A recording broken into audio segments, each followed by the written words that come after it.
Ini anaknya ibu nih yang tadi hatam jurmiyah, kalau kitabnya dibuang bisa nulis lagi. Makanya anaknya ibu ketika lepas jurmiyah, ngajar jurmiyah, nggak pakai buku. Ilmunya tidak terkandung dalam tuh, kitabnya juga sudah bodol. Bodol juga mampu di karu-karuan. Ya Pak, bayar nih kali sok. Pada waktu ngapalakan, jadikan ibu cepat. Ya, kadang-kadang burung singkatan, kadang-kadang.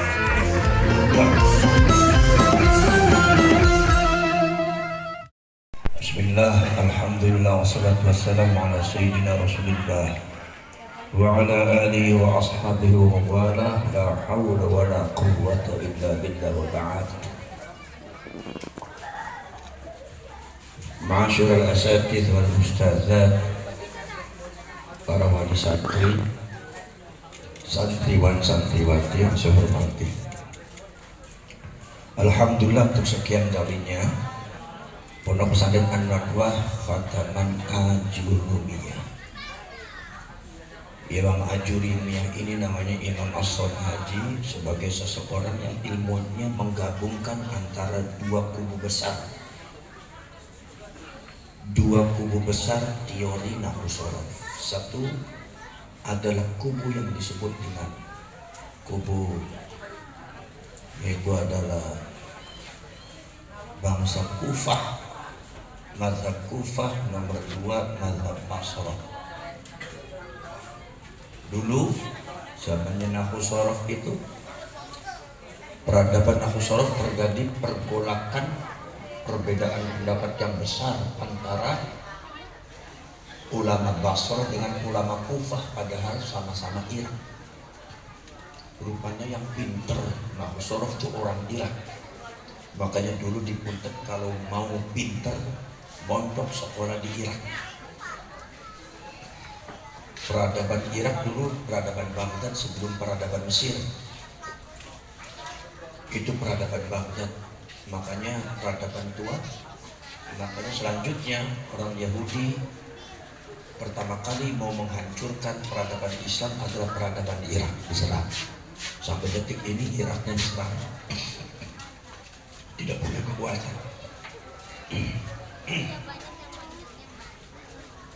Ada ulama Basrah, ada ulama Kufah. Ulama Basrah di antara tokohnya Imam Sibawi. Contoh lagi Imam Al-Mubarak, Imam Abdullah bin Al-Mubarak dan lain-lain. Ulama Kufah itu ulama yang terkenal di antara Imam Kisai. Maka kemudian timbul satu teori yang menggabungkan, tidak fanatik kepada Basrah, tidak fanatik kepada Kufah. Tidak fanatik kepada Basrah, tidak fanatik kepada Kufah, tawassut, ambil tengah. Maka tadinya berupa hanya dialektika sosial saja, tetapi akhirnya menjadi mazhab bahasa, mazhab qaidah nahwu shorof, teori nahwu shorof yang baru, yang menggabungkan antara Kufah dengan Basrah, yang disebut Al-Arabiyatul Hukmiyah. Kenapa disebut Hukmiyah? Hukmiyah itu artinya pinggiran, bahasa Arab pinggiran. Karena dulu orang-orang yang tidak begitu peduli terhadap Basrah, tidak peduli terhadap Kufah, pokoknya nahwu shorof itu. Pokoknya nahwu shorof itu kadang-kadang di dalam setiap hari membicarakan masalah bahasa Arab itu ya mau Basrah mau Kufah, yang penting bahasa Arab. Akhirnya antara Basrah dengan Kufah itu bercampur, adanya di pinggir-pinggiran, bukan dari kalangan intelektual yang ternama.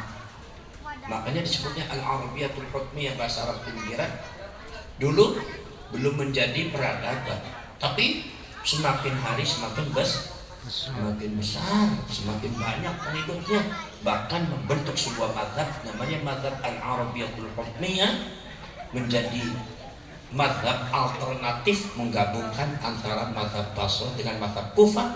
Maka di antaranya adalah orang yang menggabungkan keduanya, itu dibuat sebuah mazhab, maka dibuatlah oleh Imam As-Son Haji, namanya kitab Ajurumiyah. Makanya di Ajurumiyah itu ada huruf cer, ada huruf qafat. Kufah itu istilah Basra, jar itu istilah Kufah. Sungguh ada al-i'rab tapi ada alamat i'rab. Ya. Kalau al-i'rab itu apa? Kalau al-i'rab itu adalah kaidah-kaidah yang dilakukan oleh orang-orang Basra, tapi kalau alamat i'rab itu adalah orang Kufah. Jadi kalau orang Kufah itu, kalau orang madzhab Basra, ulama Basra mengatakan ketika ja'a Zaidun maka Zaidun itu adalah i'rab. Dhammahnya itu i'rab. Perubahan Ra'aitu Zaidan dari dan ke dun itu namanya i'rab. Perubahannya. Jadi hakikatul i'rab itu hakikatnya ya dari fathah ke dhamma itu. Namanya i'rab itu taghyiru awakhiril kalim. Perubahan atau dirobahnya, merubah satu akhir kalimat.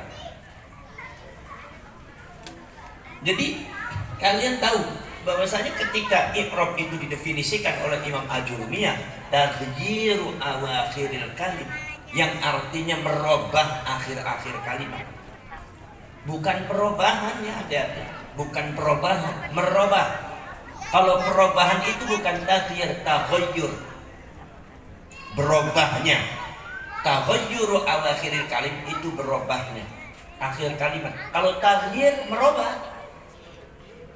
Jadi merubahnya itu adalah merupakan kita merubah dari Zaidan ke Zaidun, itu namanya itu menurut ulama Bas. Jadi hakikatnya i'rab ya dalam perubahannya, bukan di dhammahnya, bukan di fathahnya, bukan. Itu namanya ulama Bas. Atau semua kalaupun taghayyuru awakhir kalim berubahnya itu pun tetap memakai kaidah-kaidah Basrah. Ada unsur perubahan, yaitu adalah perubahan dari satu kalimat ke kalimat lain dengan harakat yang berbeda, lafadznya sama. Ra'aitu Zaidan, qoma Zaidun, itu berarti adalah i'rab. Tapi karena ulama Kufah gitu, i'rab itu ada alamatnya, namanya alamatul i'rab. Apa? Ya ada dhamma, ada fathah, ada kasrah. Kalau di ulama Basra tidak mengenal alamat i'rab, tapi kalau Kufah ada alamat i'rab. I'rab itu ada alamatnya. Ya apa? Ya dhamma, fathah ketika isim mufrad begini, ketika isim mufrad seperti ini, kalau isim tasniyah seperti ini, jama' muannats salim, jama' mudzakkar salim nanti pakai wawu. Kalau isim mufrad pakai dhamma, itu alamat i'rab, alamat perubahan. Adalah makna alamat i'rab rafa, alamat i'rab nasab. Biar nanti orang ngerti ketika nasab harus diganti seperti ini, ketika rafa diganti seperti ini, ketika jar diganti seperti ini. Itu namanya kaidah-kaidah Kufah. Itu salah satu keutamaan kealiman seorang yang namanya Al-Imam As-Sonhaji, itu sangat luar biasa. Nah, kita ini ngarap barokah pada Imam Sonhaji. Ini yang kadang-kadang jarang diketahui oleh orang ya, tentang masalah Imam Sonhaji itu siapa. Ada yang saya lihat. Maka ini Imam As-Sonhaji ini kemudian diikuti oleh para ulama yang lain. Imam As-Sonhaji ini diikuti oleh para ulama yang lain, termasuk Imam Ibnu Malik. Ya kan, Imam Ibnu Malik kan ada alamat rafa, alamat nasab. Sampai Imam Imriti di raf'in min hadammatun warun alif kata kalun fatitul lamun alif fatum mufis bin mufadil ka Ahmad wa jam'i taksirin gajah al-abudud. Itu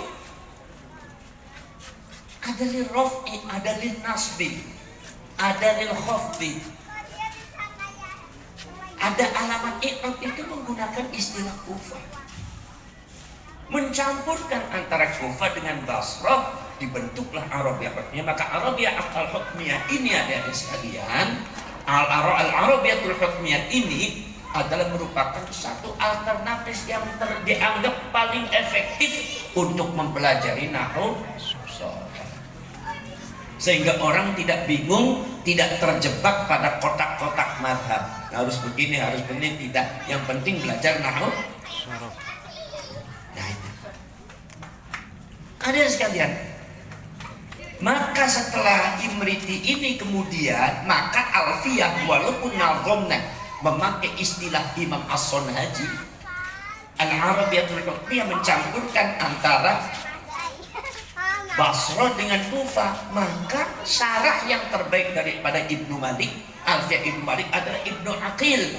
Ibnu Aqil makanya menjelaskan wa qala al-Kufiyun wa qala al-Basriyun, dipaparkan secara baik oleh Imam Ibnu Aqil supaya kalian faham bahwa inilah pendapatnya ulama Kufah, inilah pendapatnya ulama Basra. Nah, di atas nazamnya yaitu Imam Ibnu Malik memakai istilahnya madhabnya ulama-ulama al-hukmiyah al-arabiyah hukmiyah, tapi dijabarkan oleh Imam Ibnu Aqil secara detail. Makanya di sini alfiyahnya itu tidak pakai yang lain kecuali Ibnu Aqil, karena belum ada satu takriran alfiyah yang lebih baik daripada Ibnu Aqil. Pada situ ada kritiknya Imam Ibnu Aqilnya ada, kemudian juga keterangan penjelasannya juga sangat luar biasa. Makanya di sini cari, yaitu adalah kita memakai Ibnu Aqil alfiyahnya. Faham apa betul? Boten. Faham juga. Wis ulang ngomong kene yang megel-megeli cangkem bae dibeli. Sing penting sampun dahar ta dereng. Sampun. Ya, sing penting wareg kono guys. Bisa mikirin mau kono mau sih. Kita mboten. Nggih. Nah, ini. Ada sekalian. Bapak dan Ibu sekalian. Bapak dan Ibu sekalian, adik-adiknya ini anak-anaknya dibelajari nahwu sorof. Nahwu sorof itu menciptakan orang jadi ulama. Jadi kalau orang pengen jadi ulama itu bukan jenggotnya dipanjangkan. Jenggot panjang, udang-udang segede ban traktor. Tasnya sekelapa-kelapa. Sorban numpuk teluk. Nganggo jubah kayak Batman arep mabur. Tapi nggak bisa nahwu, Sorof. nggak bisa Al-Qur'an. Al-Quran. Bukan ulama, walau kanat jenggot tubuh panjangan. Walaupun jenggotnya Panjang. menciptakan ulama yang ngerti agama, yang ngerti memahami Quran, walau lam yakun bil idrak, walaupun tidak dengan idrak tapi dengan fahmul Quran. Apa bedanya idrak? Kalau idrak itu mafil Quran, kalau fahmul itu mafil otak. Makanya dari itu, maka dari fahmul Quran tergantung otak, kalau idrakul Quran ya tergantung isinya Quran. Maka tidak ada orang yang bisa idrakul Quran, memahami Quran sesuai dengan kandungan Quran, mual ayat. Karena Gusti Allah mengatakan laukan al-bahru midadan li kalimati rabbi lanafidhal bahr. Barang siapa pengen memahami kandungan Al-Quran, maka kalau laut dijadikan tinta, tatangkalan dijadikan penaknya, ditutul ning lautan jabarakan Quran mual seep. Eta kandungan Al-Quran walau kanat air lautan seep, tatangkalnya protol, tapi Quran kandungannya nggak bisa habis. Jadi idrakul Quran mafil Quran tidak mungkin. Maka bisanya fahmul Quran mafil otak, pemahaman Quran yang ada di otak kalian. Maka di sini harus dituntun, ada irsyadu ustadzin, menuntun begini loh caranya, kalau begini, kalau ada ayat seperti artinya ini, kalau ini, kalau seumpama aku salah seperti ini, dituntun. Makanya orang belajar agama itu harus ada irsyad yang disebut mursyid. Mursyid teh guru. Jadi harus ada guru. Makanya kalau kata Imam Syafi'i mengatakan man ta'allama al-ilma wa man ta'allama al-Qur'ana biduni syaikhin fa syaikhuhu syaitan. Barang siapa yang belajar Quran, belajar ilmu agama tanpa guru, belajarnya di Google, belajarnya di YouTube, fa syaikhuhu syaitan, gurunya adalah syaitan. Jadi belajar agama, ilmu itu harus ada gurunya. Sebab inna hadzal ilma dinun fanzuru amman ta'khuduna dinakum. Ilmu agama adalah agama, maka kalian harus melihat dari siapa kalian mengambil agamanya, dari seorang guru. Nah, makanya posisi seorang guru agama itu sangat penting untuk memberikan petunjuk. Lah, ada sekalian. Jadi maka menciptakan ulama. Maka di sini mulai dari jurmiyah, tamhidi itu persiapan. Kalau di tamhidi ada sekalian jangan lama-lama, jangan sampai 2 tahun 3 tahun di tamhidi sampai ngendok nih tamhidi baik. Jadi mau cepat di ajurumiyah, faslul ajurumiyah, kelas ajurumiyah Nanti di situ satu dibelajarin ngerti nahwu sorof, dibelajarin nulis Arab dengan benar sesuai dengan nahwu sorof, bukan nulis Arab nyontok kayak apa namanya kayak khot imla, bukan. Tapi ketika ulama bicara tulis pakai nahwu sorof, itu bisa. Nomor selanjutnya menerangkannya bisa. Makanya di sini ada taklim belajar. Ketika setelah belajar besoknya harus maju ke depan, namanya tasyrih. Makanya kalau tasyrih itu papan tulisnya banyak sini, pada kotak-kotak pada nulis. Itu harus hafal. Jadi sehari semalam itu harus dihafalkan. Anaknya ibu tak menghafalkan. Kalau besok suruh maju nggak hafal, disabet. Kalau orang tuanya nuntut, tak tuntut maning. Jadi tak tuntut maning. Tuman. Jadi nggak boleh nggak apa. Jadi kalau setelah taklim hari ini seumpama diajari oleh guru bagaimana matanya, maknanya, makna jawabnya, kemudian penjelasannya, pembagiannya, keterangannya, contohnya, maka besok malam harus bisa maju ke depan untuk menjelaskan apa yang kemarin dipelajari. Ini makanya kalimatnya harus benar, harokatnya harus benar, makna jawabnya harus benar, keterangannya harus benar, contohnya nggak boleh salah, harus benar. Kalau nggak benar salah. Sahabat. Ya sahabatnya ya nggak keras-keras, cuma pakai sapu lidi, cuma ya 4 biji 5 biji lah. Ya cukup agak pedas sedikit. Ini. Kemudian setelah tasrif besoknya menghafalkan. Yang dihafalkan apa? Yang dihafalkan adalah matan jurmiyah dengan makna jawabnya termasuk definisi. Jadi murang kali ini ibu ke anak-anak ibu kok dibelajari definisi tentang nahwu sorof, ditakoni definisi apa baik, insya Allah saged. Singaran isim dia, singaran tidak, singaran istidrak apa kita tamannya adalah ini taruhnya adalah ini, ada anak apa ini? Jadi kayak mengeluarkan memori, jadi kayak komputer. Kayak anak para kotek kan langsung muncul tet, langsung muncul. Manhajnya manhaj al-barqadi kayak barcode. Ya. Jadi anaknya ibu bakal ditakoni barcode tempelan muncul. Alamat nasab ada berapa? Tak langsung muncul ada sekian. Muncul sekian. Nah, itu. Kemudian suruh contohnya adalah ini. Kemudian kalau ini ada apa yang ini definisi ini apa? Ini nama ini yang namanya amar apa? Ini yang namanya nahi ini yang namanya istighfar ini. Semuanya ayat ada semua di otak. Itu namanya sistem barcode kayak barcode. Nah, apa? Setelah apa? Kemudian ada tamrin. Tamrin itu adalah pertanyaan cepat harus dijawab secara cepat kayak tadi. Orang udah baca belum? Malah kadang-kadang yang bertanya dengan yang menerangkannya lebih cepat yang terangkannya. Ya, kadang-kadang gurunya itu mesin Toyota, ini muridnya mesin Lamborghini, kenter guru ngejar-ngejar bang. Nah ini. Jadi di sini kalau anaknya ibu pinter, mesti ada yang lebih pinter lagi. Kalau ada anaknya bapak yang cerdas, mesti ada yang lebih cerdas lagi. Nah biasanya ini nanti di tahun baru, itu di tahun pengajaran baru, itu biasanya yang daftar tuh banyak. Tapi nantinya sedikit-sedikit banyak yang tidak mampu keluar. Yang tersisa itulah orang-orang yang bakal mampu. Amin. Karena di pesantren ini tidak perlu banyak, yang penting pintar. Jadi yang penting ngerti. Makanya kalau seumpama ada anak kemudian nggak kuat akhirnya keluar dari sini, itu kita nggak berat silakan. Jangan. Daripada di sini akhirnya ke stres kok muyu dewek di pinggir jalan ribet. Tanggung jawab siapa? Karena memang saya rasakan berat cuma saya nggak pernah bicara sama anak-anak berat. Enggak gampang oh santri putri aja hafal, masa santri putra nggak hafal. Nah itu kemudian jadi nanti di tasrif menulis bisa, nahwu sorof paham, menjelaskan bisa.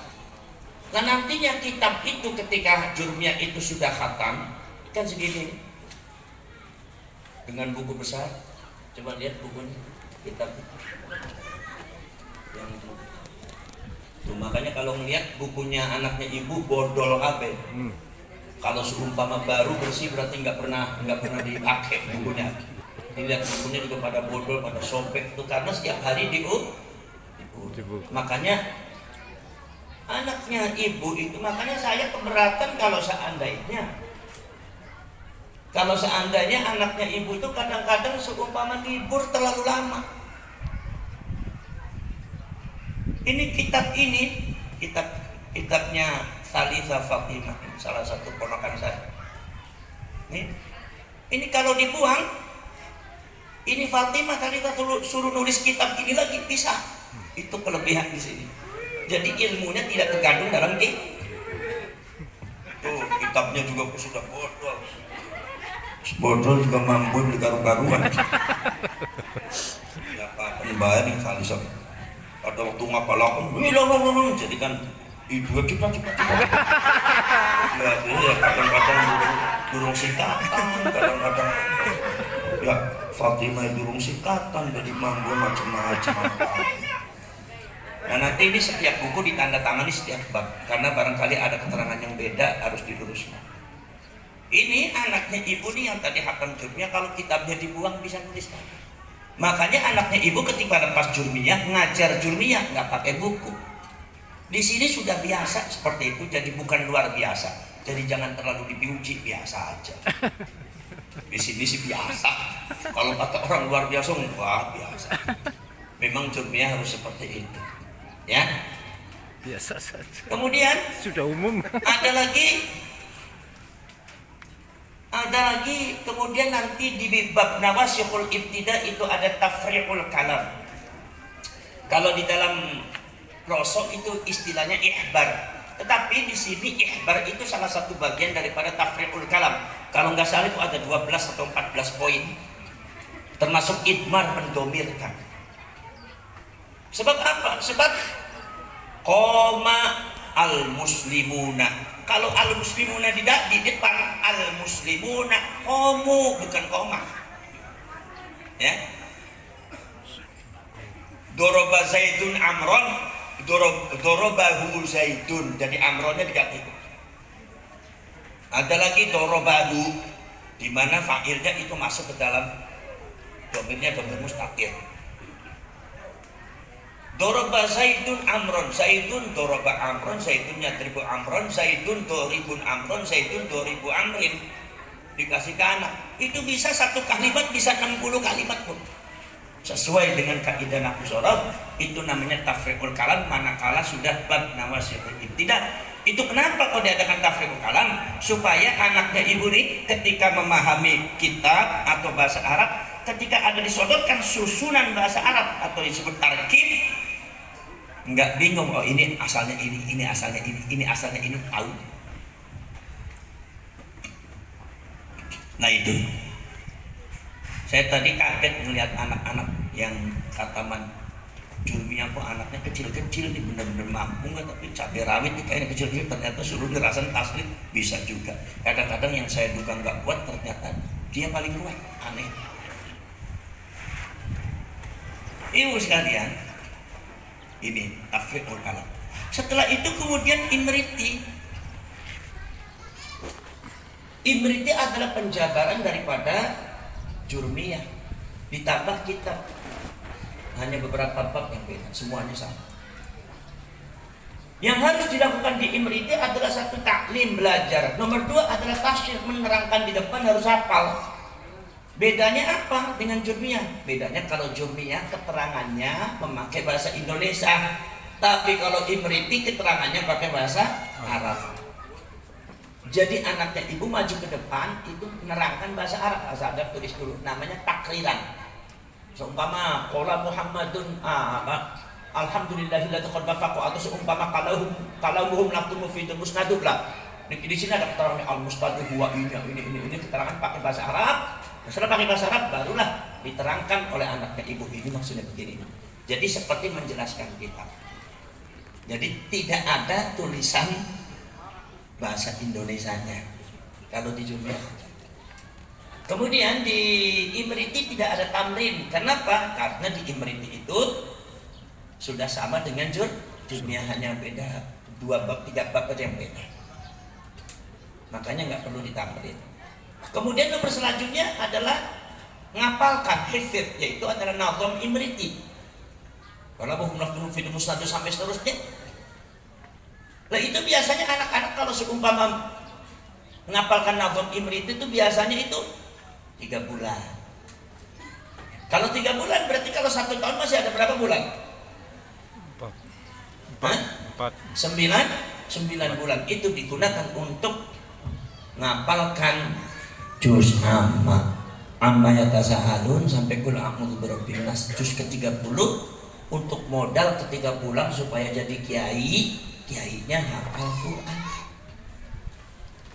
Jangan sampai jadi kiai bacanya kulhu balik inna terus kulhu man inna dibalik inna kulhu. Udah baca kuliah ayyuhal kafirun yang diperangkat-perangkat la a'budu ma ta'budun wa la antum a'buduna ma a'budu wa la ana a'budu ma a'budu balik malik wa la antum a'buduna ma a'budu la a'budu ma ta'budun lakum dinukume kubli teka-teka gara-gara tidak hafal. Juz amma itu penting untuk dihafalkan. Untuk apa? Untuk supaya anak-anak ketika terjun ke sosial kemasyarakatan, suruh menjadi imam di masjid, suruh jadi imam tarawih, sudah hafal. Karena apa? Kan ada al-hakumut takasur hatta zurtumul maqabir sampai Anas itu kandungan daripada juz ringan. Makanya di sini kalau ba'da asar ada tadarusan Quran. Apa tadarusannya? Dibaca secara tartil atau tahqiq, dibacanya juz amma, diulang-ulang tiap hari. Ini untuk membantu supaya anak itu hafal juz ke-30 1 juz. Lumayan dapat 1 juz. Sekali-kali kalau jadi kiai itu bacanya lam yakunil ladzina kafaru min ahlil kitab sampai seterusnya. Amma yatasaalun abasa wa tawalla iqra bismi rabbikal ladzi khalaq. Aja sabbihis maning hal ataka sabbihis maning paling adoh mono bae. Quran enggak ada yang lain seolah-olah jangan dibaca. Alhamdulillah jurminya bisa, imritinya pintar, ditambah hafal juz amma. Ini udah bagus kalau sudah terjun ke masyarakat, udah bagus. Jadi imam jadi apa bisa. Ya. Nomor selanjutnya kemudian setelah itu kemudian di dalam imriti itu ada tarjamatul kitab atau tarjimul kitab. Tarjimul kitab itu apa? Menerjemahkan kitab. Modalnya kamus. Setiap malam Jumat itu kumpul, kitabnya saya tunjukkan, suruh diterjemahkan. Itu biasanya di situ terjadi perdebatan nahwu antar anak santri. Kata satu, ini maksudnya kalimat ini begini, ini sebagai ini, enggak, ini sebagai ini. Wah, itu ribut, berantem. Ya berantemnya enggak sampai pak-pik, pada ngomong aja. Yang namanya orang lagi belajar nahwu harus kritis. Lah itu ada namanya tarjimul kitab, nanti semua anak-anak bawanya apa? Kamus. Jadi sebelumnya itu sudah mulai dibaca-baca untuk malam Jumat, pasti ada menerjemahkan. Paham ya? Setelah itu kemudian setelah imriti selesai alfiyah. Di alfiyah ini adanya taklim, belajar. Tidak ada tasrih. Tidak ada tasrih dan juga tidak ada tamrin. Adanya taklim saja, belajar. Kalau hifdz menghafalkan nazam alfiyah, menghafalkan nazam alfiyah. Kalau munalaf mufidun kastaqim itu menghafalkan nazam alfiyah lah. Cuma nanti di Ibnu Aqil itu ada istilahnya taftisul qiraah. Artinya meneliti bacaan anak-anak. Duduk dalam satu majelis, kitabnya beda-beda dibaca, atau kitabnya satu dibaca gantian. Menjelaskan seperti kiai yang menjelaskan, di situ ada kritik-kritik dari kawan-kawannya. Harusnya seperti ini, harusnya seperti ini. Maksudnya begini, maksudnya salah ini seperti ini. Hampir sama dengan tarjimul kitab, coba bedanya kalau tarjimul kitab itu fokusnya pada menerjemahkan kalimatnya. Kalau tafsirul qiraah fokusnya pada isi kitab. Nah kemudian setelah anak-anak santri itu sudah hafal Alfiyah Ibnu Malik, ya, Alfiah. Kira-kira kalau seumpama dari Jurmiyah sampai Alfiah tuh itu kira-kira 5 tahun. Berapa tahun? 5 tahun. 5 tahun. Asal jangan diganggu gugat.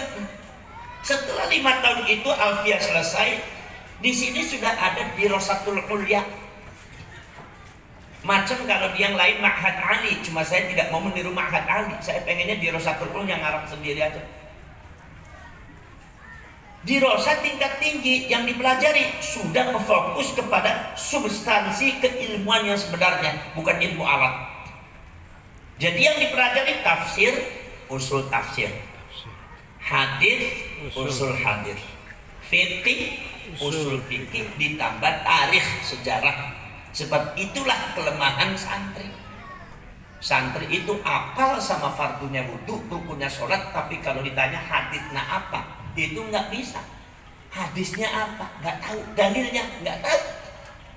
Kelemahannya di hadis, di tafsir, kemudian juga di tarikh, sejarah. Suruh menjelaskan masalah Turku Utsmani, masalah Al-Hadaratul Islamiyah, masalah Umayyah, Banu Abbasiyah, lemah di situ.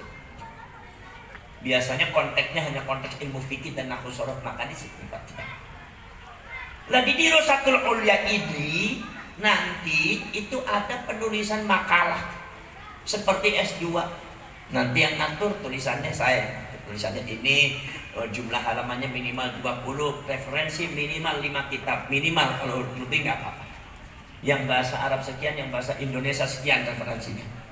Jadi gantian nanti maju ke depan menjelaskan tentang, harus ditulis dengan dalam satu makalah kayak orang kuliah. Kemudian di Dirasatul Ulya ini sistemnya jadi membaca kitabnya sudah tidak pakai makna Jawa. Makna Jawa khusus di bawah. Ketika Jurmiyah sampai Alfiah itu makna Jawa. Ketika baca kitab tiap harinya qiraatul kitab itu maknanya Jawa, atau pasaran Ramadan itu makna Jawa. Tetapi ketika di Dirasatul Ulya itu tidak pakai makna Jawa, langsung dibaca bahasa Arab, dibaca bahasa Arabnya diterangkan, baca bahasa Arab terangkan. Kalau ada kalimat yang asing artinya maka dijelaskan oleh kayak ini. Kalimat ini artinya ini artinya ini. Nah ini dalam rangka apa? Dalam rangka maharatus sama. Anak-anaknya ibu dan bapak diajari mendengarkan langsung kalimat Arab langsung ke otak, paham.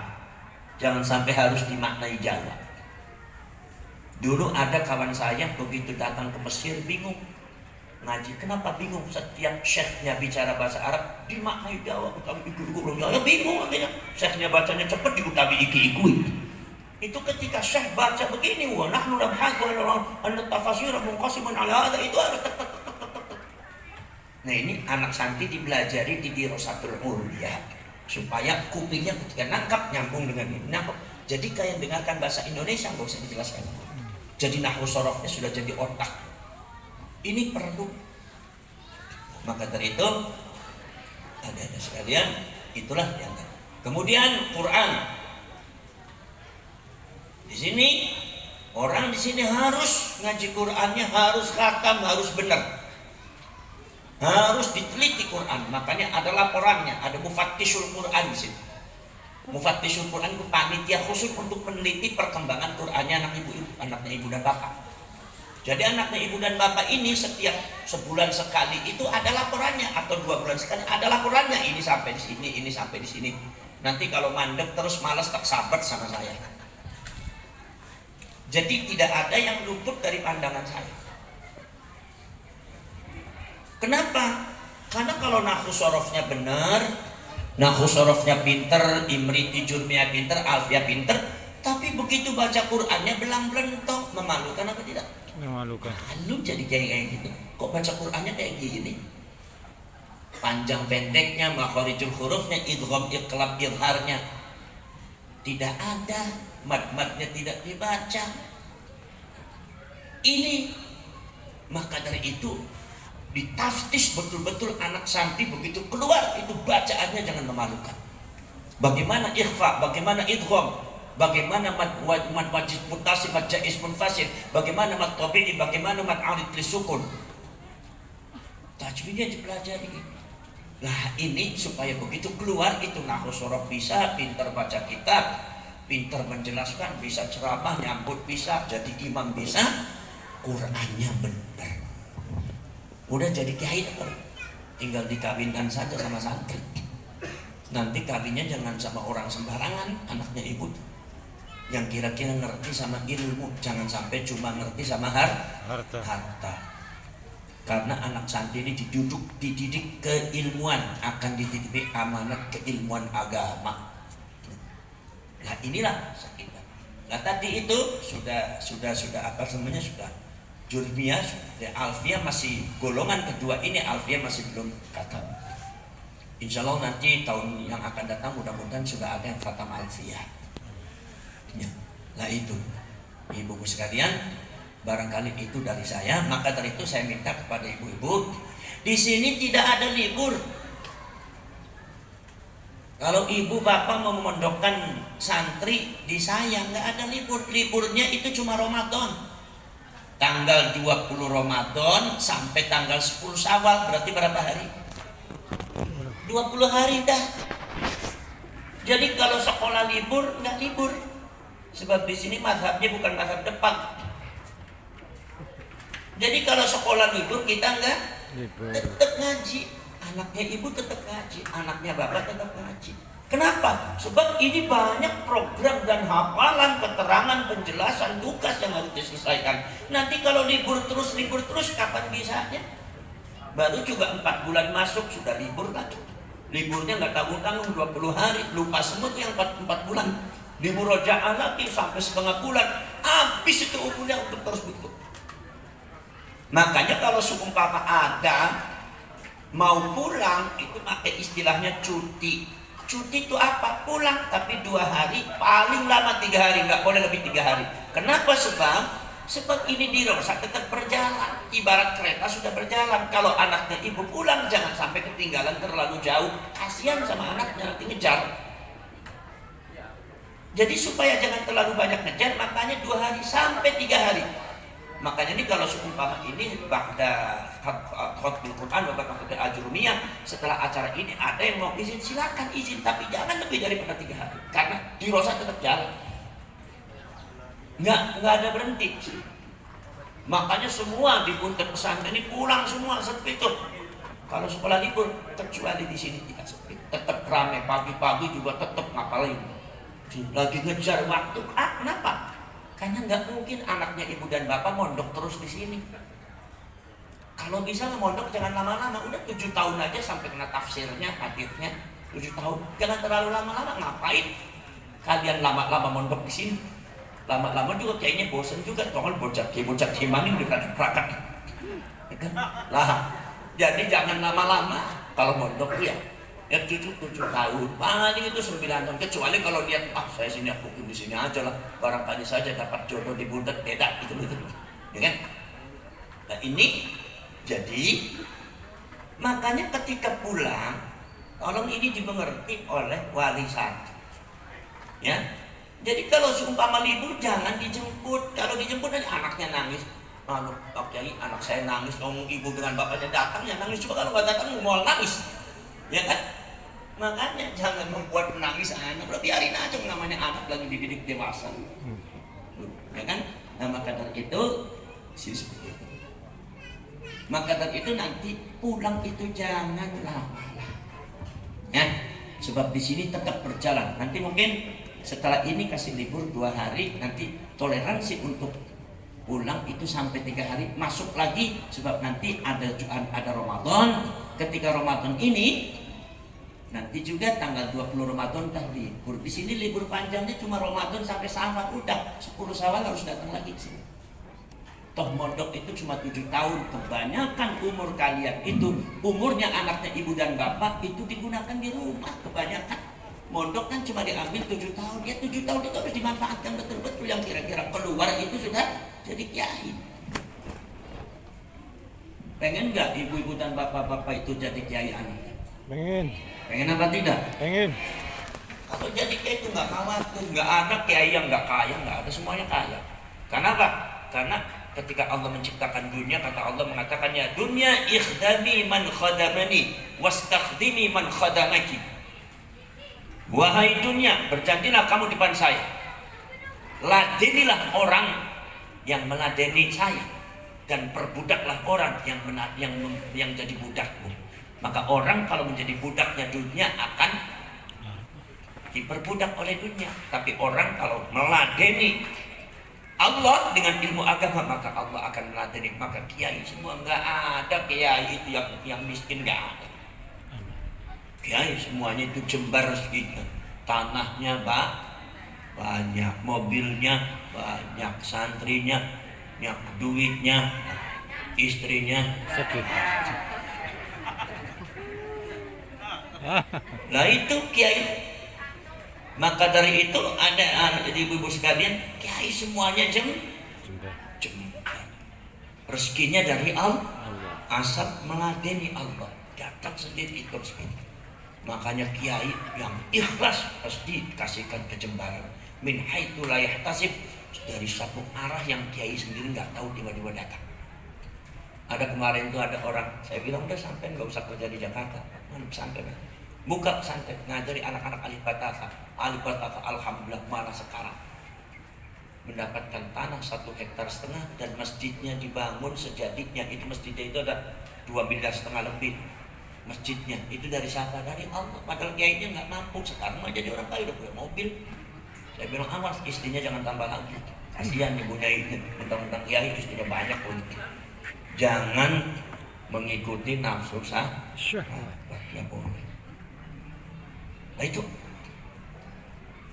ibu-ibu sekalian itu luar biasa. Makanya orang yang meladeni, yang saya lihat orang yang meladeni menjadi khidmah kepada ilmu, khidmah kepada Allah, tidak ada itu yang kerepotan dunia itu. Saya itu kadang-kadang saya nggak mau kemana, saya kerja enggak. Saya kerja enggak, punya perusahaan enggak, jadi DPR enggak mau saya. Kenapa saya nggak mau jadi DPR? Baru punya mobil dituntut KPK, siapa yang mau? Kalau kiai mah nggak ada urusan, mau punya mobil 5, 10, nggak ada nuntut KPK. Saya kan DPR nggak mau. Tapi alhamdulillah ya, duitnya banyak, masya Allah, mobilnya bagus. Dari DPR mah kalah. Dari siapa? Dari Allah. Saya pernah, saya nggak mau kemana-mana. Pokoknya pengajian saya tutup, nggak mau kemana. Saya mah seminggu mau di rumah saja. Saya pengen tahu bagaimana cara Allah itu ngasih saya. Tiap hari saya dikasih sarapan. Kalau lagi banyak duitnya, saya nyuruh istri saya suruh beli sarapan nasi kuning. Begitu saya nggak mau pegang uang, kamu aja pegang uang. Saya bilang sama istri, udah, saya mau diem aja. Malah dikasihnya, ada orang ngirim bekakak ayam, gurami, datang sendiri. Ini saya bilang banyak duitnya, sarapannya nasi kuning, nggak pegang duit, malah sarapannya bekakak ayam, gurami, ini gimana?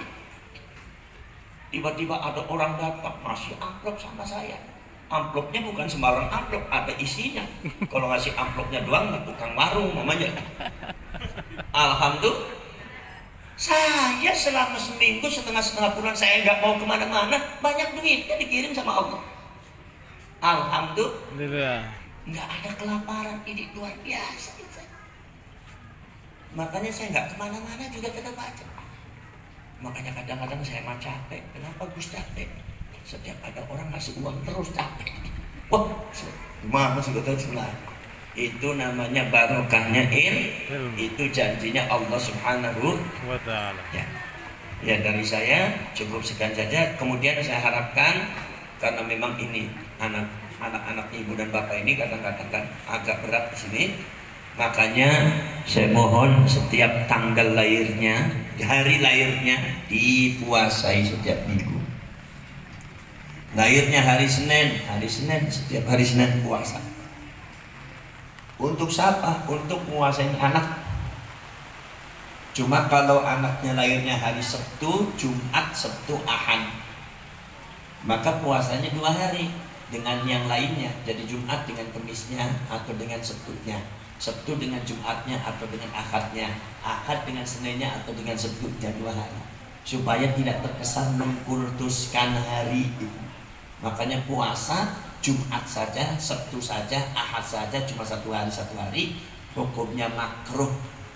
Karena Jumat itu hari besarnya umat Islam. Sabtu hari besarnya orang Yahudi, Ahad hari besarnya orang Nasrani.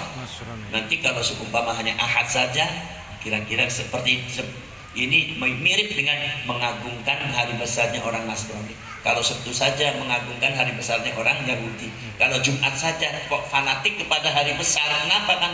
Walaupun hari besar Islam, jangan fanatik kepada hari. Makanya puasa hari Jumat saja, Sabtu saja, Ahad saja itu hukumnya makruh. Harus dibarengi dengan sebelumnya atau sesudahnya. Kalau Jumat, Kamis dengan Jumat atau Jumat dengan Sabtu. Kalau Sabtu, Sabtu dengan Ahad atau Sabtu dengan Jumat. Kalau Ahad, Ahad dengan Senin, Ahad dengan Sabtu. Tapi kalau seumpama lahirnya hari Rabu, hari Selasa, ya udah saatnya aja dipuasai. Itu supaya memancing ridho Allah Subhanahu wa taala, supaya anaknya mendapat futuhul qalbi. Amin. Hatinya terbuka untuk menerima